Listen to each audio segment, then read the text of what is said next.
Então, hoje nós vamos estar dando continuidade ao exercício 6.1, correspondente aos problemas preliminares do Hibbeler, 14ª edição.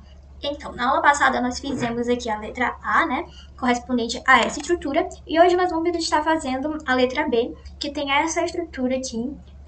Então, analisando essa estrutura, nós percebemos que as barras da base, cada uma tem um comprimento de 2 metros, né? Então, a barra B tem 2 metros, a barra BC tem 2 metros. Entretanto, a questão ela não informa a altura que é correspondente à barra BE. Então, nós não temos essa informação da altura dessa treliça. Porém, a questão ela informa esse ângulo aqui, que é o ângulo entre essas barras, essa barra de baixo com essa barra inclinada aqui. Então, nós vamos pegar esse triângulo maior, que é esse ABE, para poder saber o tamanho da barra BE e assim jogar a estrutura lá no F2. Então, vou desenhar aqui, nós vamos pegar essa barra, nós vamos pegar esse triângulo com esse ângulo, calcular a tangente e assim achar o valor desse comprimento da barra BE. Então, vou trazer esse triângulo para cá.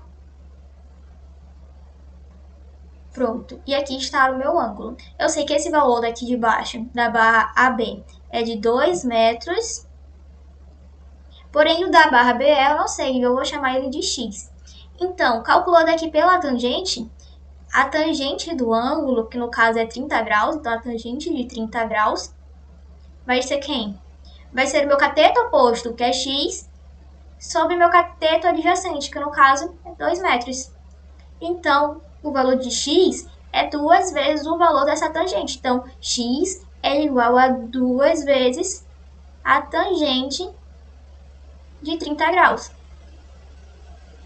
Jogando isso aqui na calculadora, nós temos que x vai ser aproximadamente igual a 1,15 metros.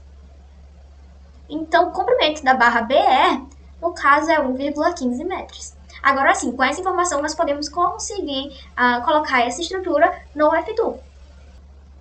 Vamos lá para o programa.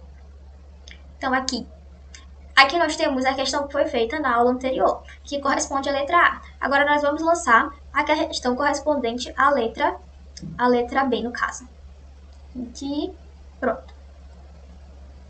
Essa daqui que é a letra B. Percebam que com o grid e o snap já estão ativados. E que a minha malha do grid e do snap, né, as minhas coordenadas, tanto no eixo X quanto no eixo Y, que aparecem aqui embaixo, nesse cantinho, elas vão variar de quanto em quanto? A cada 1 metro. Essa é a medida de variação desse pontinho para esse pontinho e daqui para cá também. Então, cada pontinho desse varia 1 metro. O comprimento é de 1 metro da distância entre eles. Porém, a minha barra BE, ela não tem esse valor exato de 1 metro ou múltiplo, entendeu? No caso, o valor da minha barra BE, desse comprimento, corresponde a um número quebrado, que é 1,15. Então, como é que eu posso lançar esse valor aqui dentro do F2? Bom, a gente poderia alterar aqui o valor do grid e do snap, porém é complicado ficar alterando esse valor para cada elemento que tem um valor quebrado. Aqui nessa questão a gente vai precisar colocar somente esse, porém se fosse necessário colocar mais de um, seria muito complicado fazer isso. Então nós vamos utilizar uma função aqui, que é essa função do modo teclado, e ela pode ser utilizada tanto para cotas como para colocar nós ou colocar barras. Eu vou mostrar para vocês agora colocando com nós, porque é mais simplificado e também vai atender ao que nós precisamos para a questão. Porém, também tem como colocar as barras. Vou mostrar para vocês aqui a diferença entre eles. O nó, nós vamos ter apenas essas duas coordenadas aqui, porque é um ponto, né? É pontual. Então, é apenas a coordenada daquele ponto do eixo X quanto do eixo Y. Já a barra, se eu selecionar a barra aqui, então, a barra, ela tem um ponto inicial e ela tem um ponto final. Ou seja, o ponto inicial dela tem a coordenada no eixo X e no eixo Y. Aqui, ó, o primeiro nó tem essa coordenada no eixo X e eixo Y. E também já tem o segundo nó, que seria esse ponto final da barra, como nesse exemplo aqui. Que ela vai também ter um valor em X e um valor em Y. Eu vou utilizar o nó porque, como eu falei para vocês, atende ao que nós precisamos aqui na questão. Então, como o meu nó inicial, eu vou selecionar esse nó aqui como sendo o meu inicial, o nó A, e eu vou colocar ele na minha origem, aqui na minha malha. Como é que eu sei onde é a minha origem? A minha origem está marcada aqui por essa cruzinha, por esse mais. Então, eu sei que aqui é a minha origem. E eu vou colocar aqui como sendo o meu ponto A. Então, meu ponto A já está marcado na origem. Percebam que aqui tem o pontinho vermelho já. E agora eu vou colocar os demais pontos. Então, o meu ponto B, ele vai estar com uma distância de 2 metros em X. Porém, ele não vai variar em Y, né? Porque ele permanece aqui nessa linha. Então, se eu traçar, vou apagar aqui. Pronto, apagar aqui. Aqui, vou botar outra cor. Vermelho. Então, se eu traçar aqui um plano, né, um eixo cartesiano,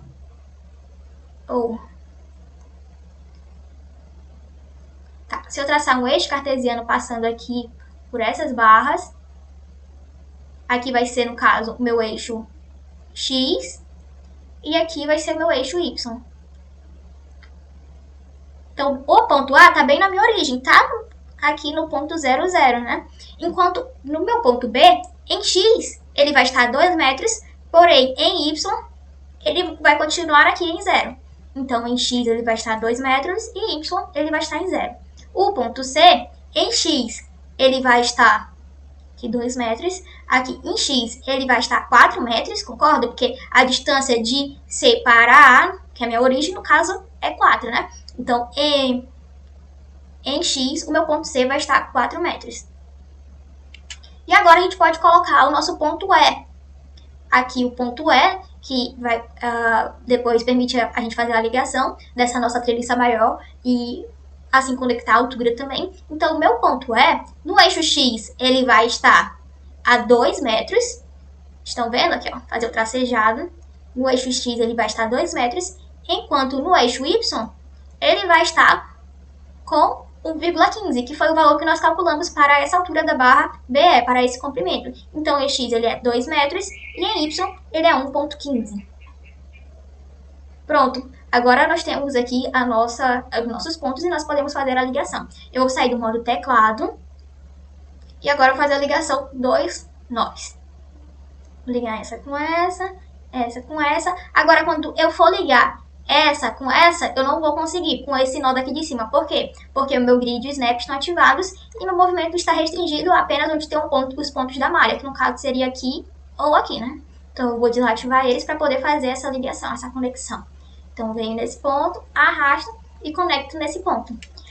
E agora, como é que nós vamos fazer essas barras aqui? A barra FB e a barra BD. Então, tem duas formas de fazer. Porém, eu vou mostrar a forma correta de colocar aqui no programa. A forma que fica melhor. Eu sei que esse ponto aqui, no caso aqui... Pronto, esse ponto bem aqui é metade da minha barra AB. Então, eu sei que daqui pra cá eu vou ter 1 metro. E daqui pra cá eu também vou ter 1 metro. Ora, essa distância de 1 metro em 1 metro é o mesmo da minha malha no grid. Então, se eu ativar o meu grid e o meu snap, né, e selecionar aqui um nó, eu consigo colocar bem no meio da minha barra AB, que no caso seria essa barra. Então, se eu selecionar bem aqui, eu vou ter a certeza que a distância daqui para cá é de 1 metro e daqui para cá também é 1 metro, porque essa é a distância limitada já nas configurações daqui do meu programa, tanto em X quanto em Y, né, do meu grid e do meu snap. E eu vou fazer o mesmo para a minha barra BC. Eu sei que o comprimento dessa barra é de 2 metros, mas que bem aqui nesse ponto, a distância de B para esse ponto é 1 metro e desse ponto para C também 1 metro. Eu tô colocando esses pontos para poder me auxiliar a fazer a barra. Eu vou fazer uma barra fictícia, auxiliar, para poder colocar essas outras duas barras aqui, a barra FB e BD, tá bom? Então, a gente vai pegar a nossa barra e nós vamos criar ela agora. Então, eu vou criar uma barra aqui e vou criar outra barra aqui. Vou dar ESC para sair do comando. Saindo do comando, agora eu consigo conectar esses dois nós, que no caso, esse daqui vai ser meu nó F e esse daqui vai ser meu nó D. Então, eu vou conseguir conectar eles ao nó B, que é esse nó do meio. Então, eu venho no comando barra de novo, desativo o grid para poder conseguir conectar esses pontos que estão fora da malha, que é o ponto F e o ponto D. Então, eu venho aqui, vou desativar o grid. Pronto. Agora sim, eu posso apagar essas barras aqui que eu criei como barras intermediárias que serviram para me auxiliar na criação das barras que eu desejava. Certo? Aqui está a nossa estrutura conforme o desenho da questão. Essa é a melhor forma de desenhar a estrutura, conectando os pontos das barras já existentes. Agora, como seria outra forma de fazer essa estrutura? Então, eu vou utilizar aqui, para não ter que fazer novamente toda essa estrutura, eu vou utilizar uma função, que é uma função muito importante aqui no programa, que é essa daqui, transforme. Então, vou clicar aqui para aumentar, para mostrar para vocês.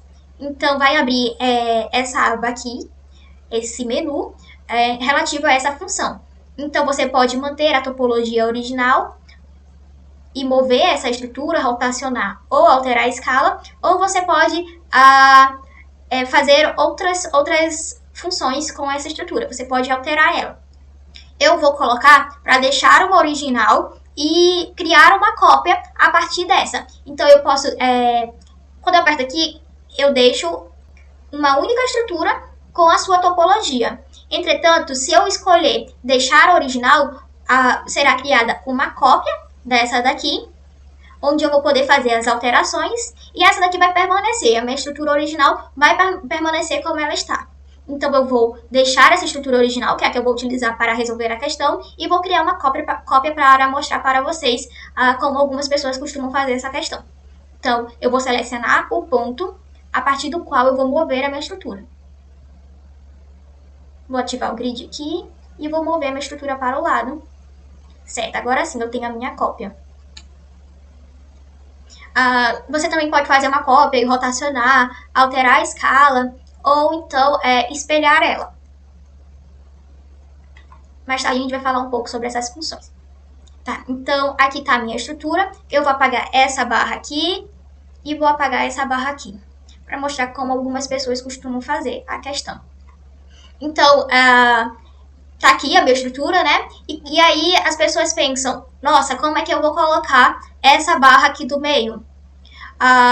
Elas pensam em calcular, assim como calcularam essa barra maior. Entretanto, é uma aproximação, esses cálculos aqui, né? Eles são aproximados. Esse valor de 1,15 não é 1,15 exato. Se fosse um valor exato, tudo bem, daria certo. Porém, é uma aproximação. Então, quando eu faço outra barra com aproximação, pode ser que quando eu conecte ela, o seu ponto não esteja realmente conectado nas minhas barras. Eu vou mostrar para vocês aqui, para vocês verem o que eu estou falando. Mas pode ser que o meu ponto ele passe, ou que ele esteja abaixo da minha barra, não sendo conectado realmente a ela.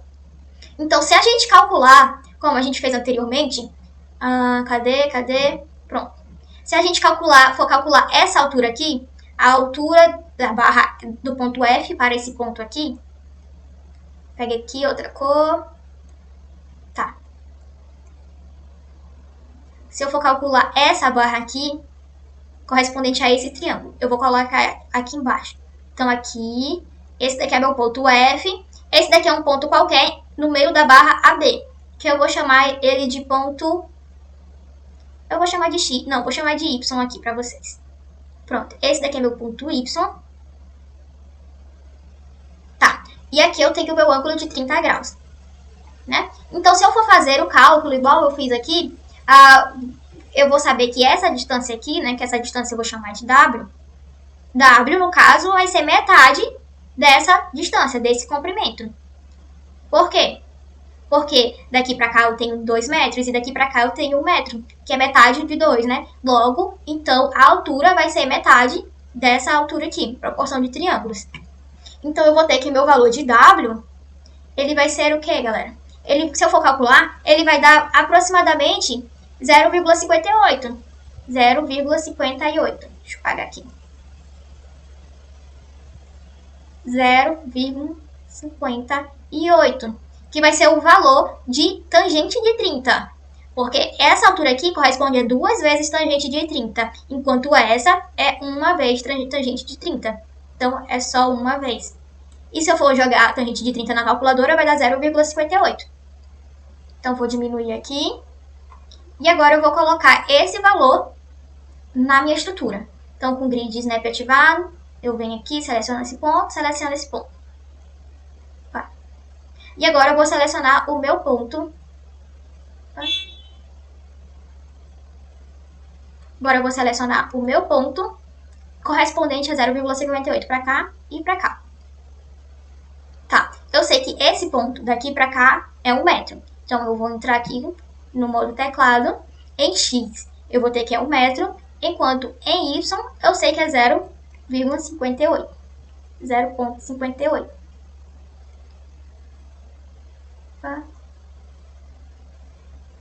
Ah, não, já sei o que foi que houve.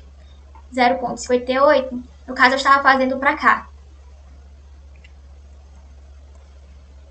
Porque minha origem é tida aqui, na marcação, como eu falei para vocês.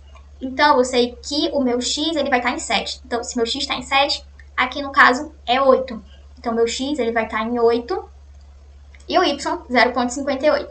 Agora vai, certo? E aí, eu sei que aqui o meu x ele vai estar em 10. Como é que eu sei que meu x vai estar em 10?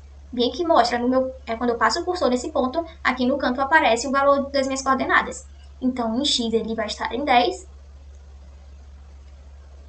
E em y 0,58 também. Vou fechar. E agora, quando eu for conectar, sair do modo teclado. Quando eu for conectar, desativar o grid também, né, para conectar. Esse ponto a esse ponto aqui que eu criei, a esse ponto, o que eu percebo? Eu percebo que o ponto criado, ele não está realmente conectado com a minha treliça, com essa barra superior. No caso, meu banzo superior da treliça. Então, por isso, às vezes, dá um erro nos cálculos. Às vezes, o valor é diferente, não bate. Porque a minha treliça, ela não está com as conexões corretas. Então, esse modo aqui, ele apresenta falhas quando tem alguns valores quebrados e aproximados. Vou deletar a estrutura e vou continuar com a que eu fiz anteriormente. Aqui eu já tenho minha estrutura pronta, já está desenhada. O que falta agora é só colocar os meus apoios. Então, eu vou aqui colocar o apoio no ponto A, que é um apoio de primeiro gênero, que vai restringir o movimento apenas em Y, na minha vertical, é um rolete, né? E aqui, no ponto C, eu tenho um apoio de segundo gênero. Então, ele restringe o movimento tanto em X quanto em Y. Vou aplicar. E agora eu vou colocar a minha carga, que aqui tem uma carga no ponto B.